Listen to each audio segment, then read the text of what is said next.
Like, comment, share, and subscribe naman dyan mga idolo. Maraming salamat po.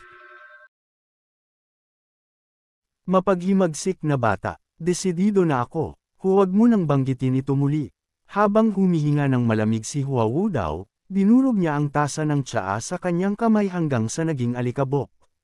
Mabilis na lumapit ang waiter mula sa kalapit na establishmento upang paalalahanan, "Guro, labis na dumudugo ang iyong kamay." Winagiwi siya ni Huawu daw na nagpapahiwatig na maayos lang siya. "Mayroon ka bang gamot?" Tila hindi titigil ang pagdurugo.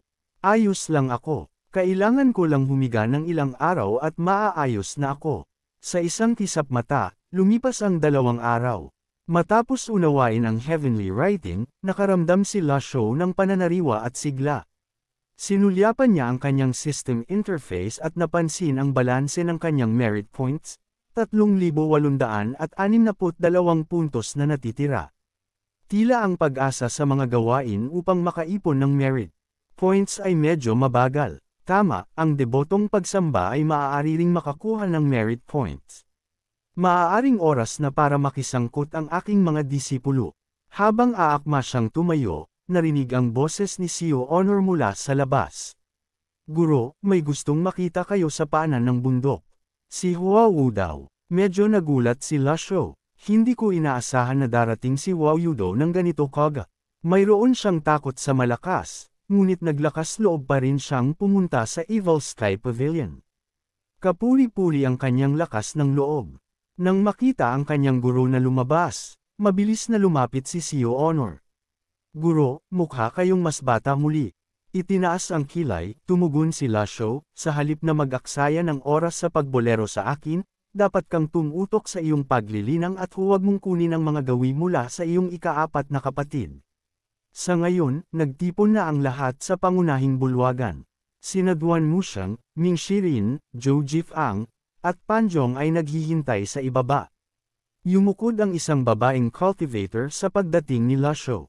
Pinuno ng sekta, malapit nang dumating si Huawu daw. Tumango si Lasho bilang pagkilala. "Kumusta ang pagmumuni-muni ni Xiaoyu? Lumala ba ang kanyang pangkukulam?" Agad na tumugon si Ming Shirin, malalim na nagmumuni-muni ang ikalimang nakababatang kapatid araw-araw, at walang senyales ng paglala. Nang marinig ito, nag-utos si Lasho, patuloy siyang bantayan ng mabuti.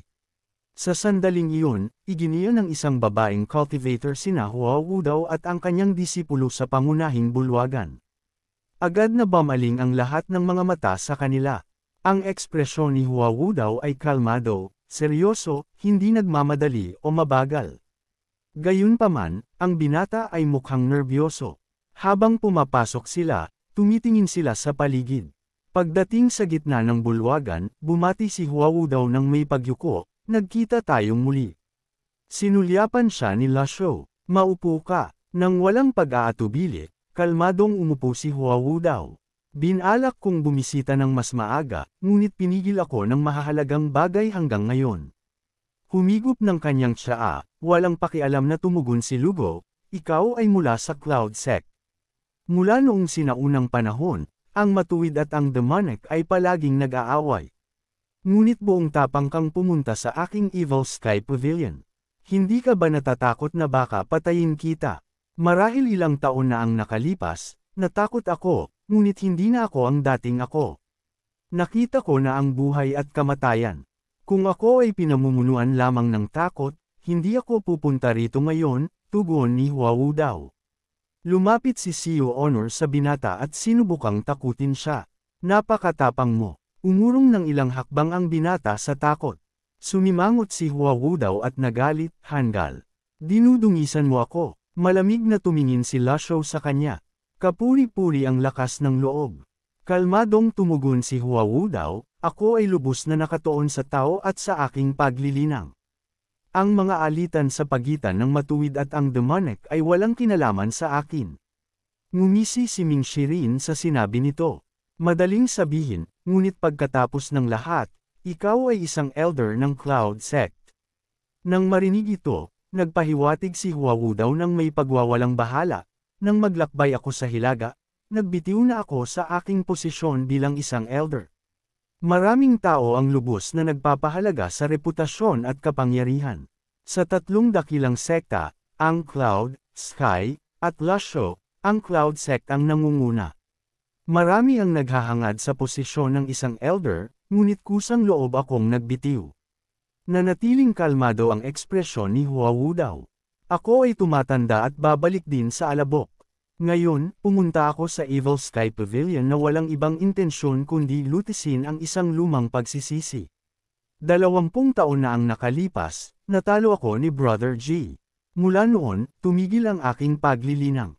Ang pangyayaring iyon ay naging biro sa Cloud, Sky, at Blue ng tatlong sekta, at maging sa mga cultivator.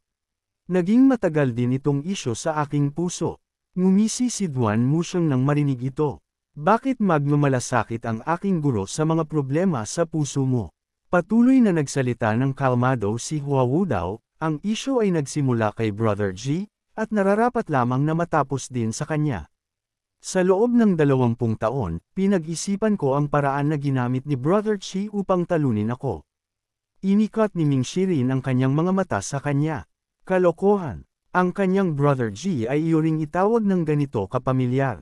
Bukod dito, wala kang progreso sa loob ng 20 taon. Pumunta ka ba sa Evil Sky Pavilion para lang mabugbog? Nang mapagtanto ang kanyang pagkakamali, sinabi ni Huawei daw, ito ang kinatatakutang Evil Sky Pavilion. Kinakausap ko ang nangungunang Demon Lord ng panahong ito. Ang pagtawag sa kanya bilang Brother Chi ay talagang hindi naaangkop. Paumanhin, hinimas ni Lasho ang kanyang balbas at tumingin sa kanya ng walang pakialam. Ang aking disipulo ay maaaring walang disiplina, ngunit ang kanyang mga salita ay sumasalamin sa aking sariling mga saloobin.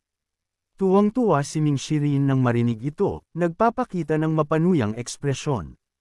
Hindi hinayaan ni Huawei daw na makaapekto sa kanya ang saloobin ni Ming Shirin. Pumunta ako sa Evil Sky Pavilion na may iisang layunin, upang lutisin ang aking matagal ng pagsisisi. Hindi ako kalaban 20 taon na ang nakalipas, at sa tingin ko ay hindi rin ako ngayon. Kung natalo ako, natalo ako. Kung natigil ang iyong paglilinang dahil sa isang personal na problema, paano ito magiging alalahanin ko? Sa tingin mo ba ang Evil Sky Pavilion ay isang maawi na tagapagligtas sa mundo?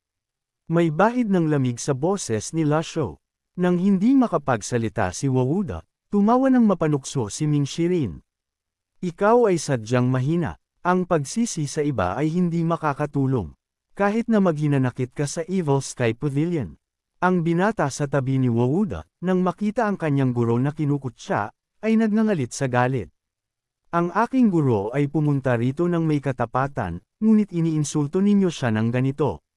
Sobra na ito. Tumawa ng may pagwawalang bahala si Ming Shirin. Ano? Ang pagsasabi ng katotohanan ay itinuturing na pang-aapi ngayon. Pinagalitan ni Huawei daw ang binata, tumahimik ka. Nakapagdulot ka na ng sapat na kahihiyan. Umurong ka. Humihingi ako ng paumanhin sa pagiging bastos ng aking disipulo. Sana ay maunawaan ng lahat. Nainip si Ming Shirin, tama na ang kalokohan. Dumiretso ka na sa punto. Diretsahang nagsalita si Huawei daw, tulad ng sinabi ko, pumunta ako sa Evil Sky Pavilion para sa isang dahilan, upang lutisin ang aking personal na problema. 3 galaw lang. 3 galaw lang ang kailangan ko para magawa ito. Tila nagkaroon ng sandali ng pagsasakatuparan si Lasho. Ang 3 galaw mula 20 taon na ang nakalipas. Sa totoo lang, kahit hindi nawawala ang bahagi ng aking alaala, maaaring hindi ko maalala. Sa paglipas ng mga taon, tinalo ko ang hindi mabilang na mga kalaban.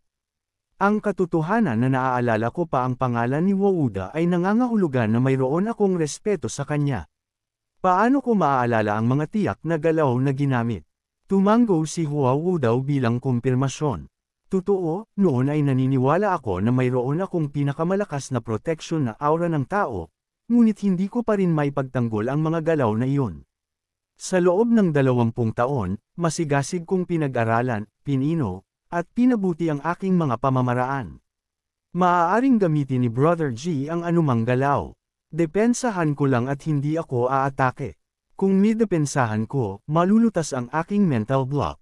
Kung hindi, tatalikuran ko ang aking paglilinang at mamumuhay ng hindi nagpapakilala mula ngayon. Bumulalas sa pagtawa si Ming Shirin. Talagang wala kang kahihiyan. Gumugol ka ng 20 taon sa pagsasaliksik ng teknikang turtle shell, tapos pumunta ka rito para hilingin sa guro ko na bugbugin ka, at sinasabi mo na sa pamamagitan ng pagkabugbog, malulutas ang iyong mental block. Sa totoo lang, ikaw ang pinakawalang hiya na taong nakilala ko sa buong buhay ko. Medyo nawala ng salita si Huawu daw. Sa totoo lang, makatwiran ang mga sinabi ni Ming Shirin.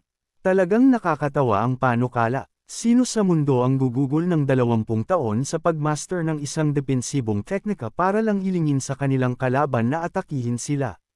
Sa sandaling iyon, humakbang si Duan Muxiang, hawak ang kanyang Overlord Spear. Huawu daw, talagang wala kang kahihiyan. Paano kung bigyan mo ako ng 10 taon?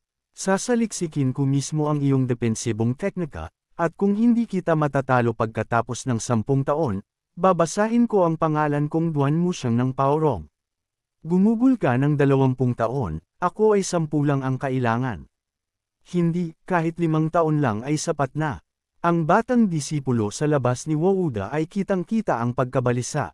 Guro, umalis na lang tayo. Hindi na kailangan ito. Sinabi ko na dati, hindi tayo seseryosohin ng Evil Sky Pavilion. Huminga ng may inis si Huawu daw, tumahimik ka. Pagkatapos ay humakbang siya pasulong at lumuhad sa isang tuhod. Wala akong hinihiling na iba. Alam kong hindi ako kalaban, ngunit pagsisisihan ko ito habang buhay kung hindi malulutas ang mental block na ito. Nakikiusap ako kay Brother G na tulungan akong malampasan ang hadlang na ito. Nang makita ang eksenang ito, nagulat ang lahat sa pangunahing bulwagan. May mga taong dumating para manggulo, may mga pagkakataon pa nga na humarap sila sa mga pag-atake ng grupo, at may mga sneak attack, ngunit ang ganitong pagkilos ng pagpunta at pagluhod upang humiling ng pambubugbog ay bago.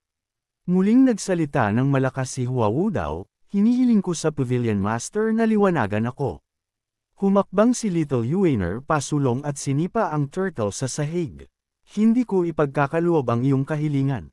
Umalis ka na ngayon. Gayunpaman, umalangaw-ngaw ang boses ni Lasho, Huawu daw, talagang gusto mong malampasan ang mental block na ito.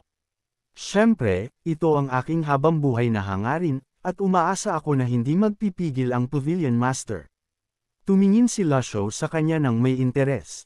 Ang matuwid at ang demonic ay likas na magkasalungat, hindi ba? Hindi ka ba natatakot na tatawanan ka ng mundo sa paghingi ng tulong ko? Yumukod ng malalim si Wouda sa labas bago sumagot, sa Great Flame World, walang malinaw na pagkakaiba sa pagitan ng matuwid at demonic. Ang gusto lang ng ilang individual ay gumuhit ng linya sa pagitan natin. Nang marinig ito, tumanggaw si Liu Shou. Kung gayon, ipinagkakalob ko sa iyo ang pagkakataong ito. Tuwang-tuwa si Huawu daw, nagpahayag ng kanyang pasasalamat. Salamat sa iyong pagkabukas palad. Gayunpaman, dapat kong sabihin ng maaga, una, hindi ka karapat-dapat na harapin ako ng direkta. Si Ming Shirin at Duan Muxiang ang kakatawan sa akin. Kung mapagtanggol mo sila ng maayos, makakamit mo ang karapatang iyon. Pangalawa, mahalaga ang aking oras. Kung matatalo ka, dapat kang sumang-ayon sa isang kondisyon na itatakda ko. Siyempre, mayroon kang opsyon na tumanggi. Nakaramdam ng pagkagalit ang batang disipulo nang marinig ito. Ang kanyang guro ay may mataas na posisyon sa Cloud Sect, at maraming gumagalang sa kanya. Ngunit dito sa Evil Sky Pavilion, humaharap siya sa gayong kahihiyan. Aakma siyang magsasalita nang putulin siya ni Wouda, dinala kita rito upang palawakin ang iyong pananaw, ngunit naglakas loob kang makialam sa aking mga usapin. Nang makita ang galit ng kanyang guro, agad na umiling ang disipulo, na nagpapahiwatig ng kanyang pag-aatubili. Kung maglakas loob kang makialam muli, puputulan ko ang ating relasyon bilang guro at disipulo, sabi ni Huawu daw, at humakbang pasulong. Maaari akong sumang-ayon sa iyong mga kondisyon hanggat hindi ito kinasasangkutan ng Cloud Sect. Sumasang-ayon ako sa lahat ng iba pang mga tuntunin. Sige, tinitigan siya ni Lasho at tumanggaw ng may ngiti.